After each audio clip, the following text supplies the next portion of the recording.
আপনার সন্তানের প্রয়োজন, চাবেন কার কাছে? মাজারে গিয়ে? কি কোনো বাবার দরবারে? কার কাছে চাইতে হবে? আল্লাহ।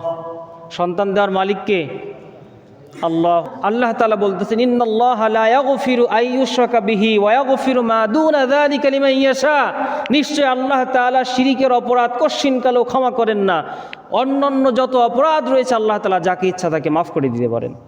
আল্লাহ নাবুদা ইল্লাল্লাহ, আল্লাহ ছাড়া আর কারো ইবাদত করা যাবে না, আর কারো গোলামি করা যাবে না, আর কারো দাসত্ব করা যাবে না। নূহ আলাইহিস সালামের সন্তান কেনান ছিল, সেই কেনান মুশরিক ছিল। ইব্রাহিম আলাইহিস সালামের বাবা আজার, সে আজর মুশরিক ছিল। মুহাম্মদ সাল্লাল্লাহু আলাইহি ওয়াসাল্লামের চাচা আবু লাহাব, আবু তালিব, আবু জাহাল হচ্ছে আপন না, চাচাতো চাচা, একই গোষ্ঠী বংশ, তারা মুশরিক ছিল। সম্মানিত উপস্থিতি, এই শিরিক হচ্ছে এতটা জঘন্যতম অপরাধ। আল্লাহ তাআলা কোরআনের বহু জায়গাতে শিরিকের ভয়াবহতা সম্পর্কে আল্লাহ তাআলা আলোচনা করেছেন, এবং এই মুসলমানও বিভিন্নভাবে শিরিক করে থাকে। মুসলমান ইবাদত মনে করে তারা শিরিক করে থাকে। যেমন আল্লাহ রব্বুল আলামিনের কাছে না চেয়ে কোনো মানুষ তার কোনো প্রয়োজন পূরণের জন্য কোনো মানুষের কাছে যদি চায়, একজন ইমাম সাহেব অনেক আল্লাহওয়ালা মানুষ, তো পাশের একজন মুসল্লি সে আখ লাগিয়েছে, ইক্ষু শিয়ালে প্রচুর খায়, এখন সে মান্যত করছে শিয়ালে যদি খাওয়া বন্ধ করে দেয় তাহলে আমার ইমাম সাহেবের জন্য 1 কেজি গুড় নিয়ে যাব, আখের গুড় নিয়ে যাব ইমাম সাহেবের জন্য। তো যেদিন মান্যত করছে তার পরের দিন দেখে যে আর আসে না শিয়াল। তো চিন্তা করছে ওরে কপাল, হুজুর তো বিশাল বড় আল্লাহওয়ালা লোক, মান্যত করার সাথে সাথে দেখি শিয়ালে খাওয়া বন্ধ করে দিছে। তো সে হুজুরের কাছে নিয়ে আসছেন, আসার পর হুজুর জিজ্ঞেস করতেছেন, কেন, কিসের জন্য এনেছেন আপনি? তো উনি বলতেছেন যে আমি এই মান্যত করেছিলাম আপনাকে দেওয়ার জন্য, যার ফলে শিয়াল আর খায় না। তখন তিনি বললেন, শিয়াল এই কারণে খায় না যে আপনি আল্লাহ ছাড়া অন্য কারণে মান্যত করছেন, এই পুরা আপনার যে ক্ষেত, আপনার যে চাষ, এই টোটালটা একদম হারাম হয়ে গেছে। এজন্য শিয়ালেও ঘৃণা করে এখান থেকে চলে গেছে। আল্লাহ ছাড়া আর কারণে মান্যত করা কি হারাম? কি বলেন হারাম। আল্লাহ তাআলা ছাড়া অন্য কারণে মান্যত করা হারাম। এজন্য যুগে যুগে অসংখ্য নবী রাসূল আলাইহিমুস সালাতু ওয়াস সালাম এসেছেন, প্রত্যেকের প্রধানতম দাওয়াত ছিল একটা, আল্লাহ না'বুদা ইল্লাল্লাহ ওয়া লা নুশরিকা বিহি শাইআ, একমাত্র আল্লাহর ইবাদত করতে হবে, আল্লাহর সাথে কাউকে শরীক করা যাবে না, অংশীদারি স্থাপন করা যাবে না। আপনার সন্তানের প্রয়োজন, চাবেন কার কাছে? মাজারে গিয়ে? কি কোনো বাবার দরবারে? কার কাছে চাইতে হবে? আল্লাহ। সন্তান দেওয়ার মালিক কে? আল্লাহ। ওয়ালাম আকুম বিদুআইকা রব্বি শাকিয়া, জাকারিয়া আলাইহিস সালাম সন্তান চাইছিলেন কার কাছে? তিনি নিজে একজন নবী ছিলেন। কি ছিলেন বলেন? নবী ছিলেন। সন্তান চাইছিলেন কার কাছে? আল্লাহ তাআলার কাছে। ইব্রাহিম আলাইহিস সালাম নবী ছিলেন, তিনি সন্তান চাইছিলেন, রব্বি হাবলি মিনাস সলিহিন, একজন নেককার সন্তান দান করো হে আমার রব, আল্লাহ তাআলার কাছে চাইছিলেন। এজন্য আল্লাহ তাআলা বলতেছেন, ইন্নাল্লাহা লা ইয়াগফিরু আইয়ুশরাকা বিহি ওয়া ইয়াগফিরু মা দুনা যালিকা লিমান ইয়াশা। নিশ্চয় আল্লাহ তাআলা শিরকের অপরাধ কশিনকালেও ক্ষমা করেন না। অন্যান্য যত অপরাধ রয়েছে আল্লাহ তাআলা যাকে ইচ্ছা তাকে মাফ করে দিতে পারেন। তবে হ্যাঁ, শর্ত আছে একটা শর্ত হলো কি, যদি ওই ব্যক্তি পুনরায় ফিরে আসে। তওবা মানে কি বলেন তো একটু? তওবা মানে ফিরে আসা। তওবা মানে ফিরে আসা, আমি আর ওইদিকে যাব না, ফিরে আসছি, এটা হলো তওবা। এটা কি? তাওবাতান নাসুহা, খালেস তওবা করা, যে একদম একনিষ্ঠভাবে আমি তওবা করেছি, আর আমি সামনে ওইদিকে আর যাব না।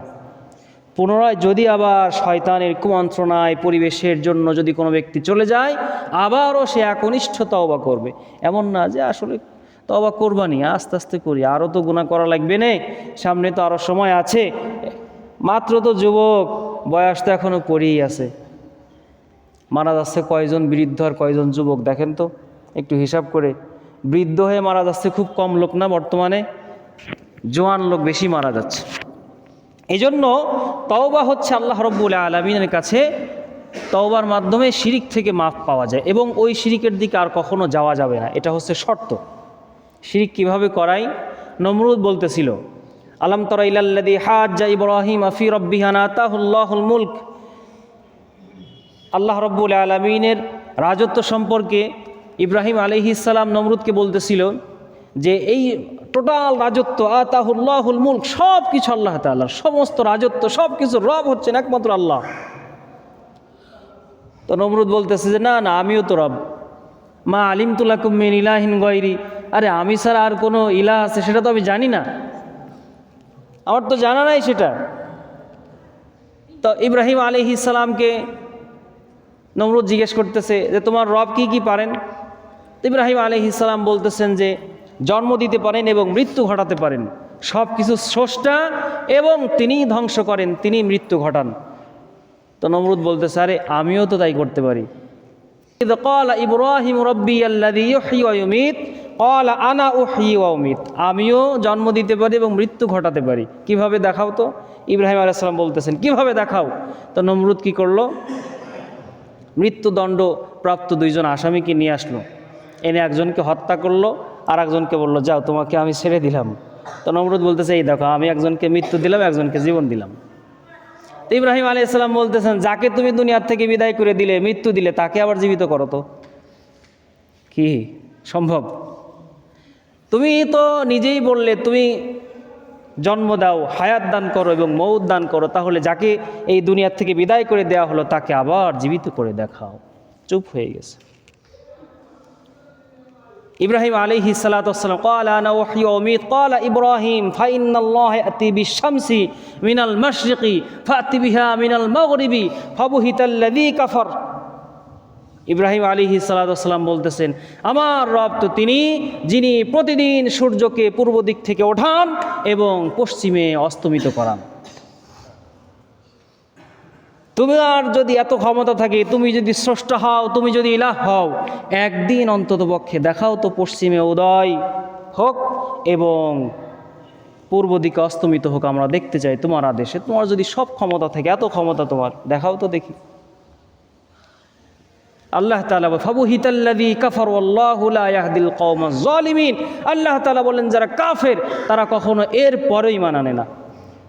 চোখে আঙ্গুল দিয়ে দেখিয়ে দেওয়ার পরেও তাদের চেতনা ফিরে আসে না। আল্লাহু লা ইয়াহদিল কওমাজ জালিমিন, আল্লাহ তাআলা নিশ্চয়ই কখনো কোনোদিন জালেমদেরকে পথ দেখান না। ক্ষমা পাওয়ার অন্যতম প্রধান শর্ত হলো কি? শিরিক থেকে ঈমানকে মুক্ত করা, শিরিক থেকে ঈমানকে মুক্ত করা। একমাত্র আল্লাহ, লা ইলাহা ইল্লাল্লাহ, লা ইলাহা ইল্লাল্লাহ এর অর্থ কি? আল্লাহ রব্বুল আলামিন ছাড়া আর কোনো ইলাহ নেই। ইলাহ এমন একটা অর্থ যার মধ্যে সকল ক্ষমতা রয়েছে, তিনি হচ্ছেন ইলাহ। তো নমরুদকে বলা হলো তুমি তো একা একা সৃষ্টি হও নাই, তুমি তো নিজেকে নিজে সৃষ্টি করো নাই। তুমি যখন পৃথিবীতে ছিলে না তখন এই পুরা পৃথিবী কে শাসন করেছে? কে এই সৃষ্টি জগৎকে পরিচালনা করেছে?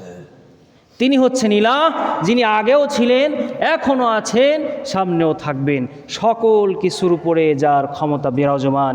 ইন্নাল্লাহা আলা কুল্লি শাইইন কাদির, নিশ্চয়ই আল্লাহ রব্বুল আলামিন সব কিছুর উপরে শক্তিশালী, ক্ষমতাবান। সেই রব আমাদেরকে সৃষ্টি করেছেন এবং আমাদেরকে আদেশ করেছেন আল্লাহ নাবুদা ইল্লাল্লাহ, আল্লাহ ছাড়া আর কারো ইবাদত করা যাবে না, আর কারো গোলামি করা যাবে না, আর কারো দাসত্ব করা যাবে না। এই জন্য আমরা যদি সেই মহান মালিককে আমাদের রব হিসেবে স্বীকার করে নিতে পারি, আল্লাহ রব্বুল আলামিন আমাদের জীবনের সব গুনাহ মাফ করে দেবেন। সুবহানাল্লাহ। হিন্দা, আবু সুফিয়ান অনেক বড় অত্যাচারী ছিল, অপরাধ করেছিল, মুশরিক ছিল। ওমর রাদিয়াল্লাহু তাআলা কি মুশরিক ছিলেন না? ইসলাম কবুলের পূর্বে, ইসলাম কবুলের পরে কি হয়ে গেলেন? জান্নাতি মানুষ, সব গুনাহ আল্লাহ মাফ করে দিলেন। সুবহানাল্লাহ। এই জন্য আমাদেরকে বেশি বেশি আল্লাহর কাছে তওবা করতে হবে।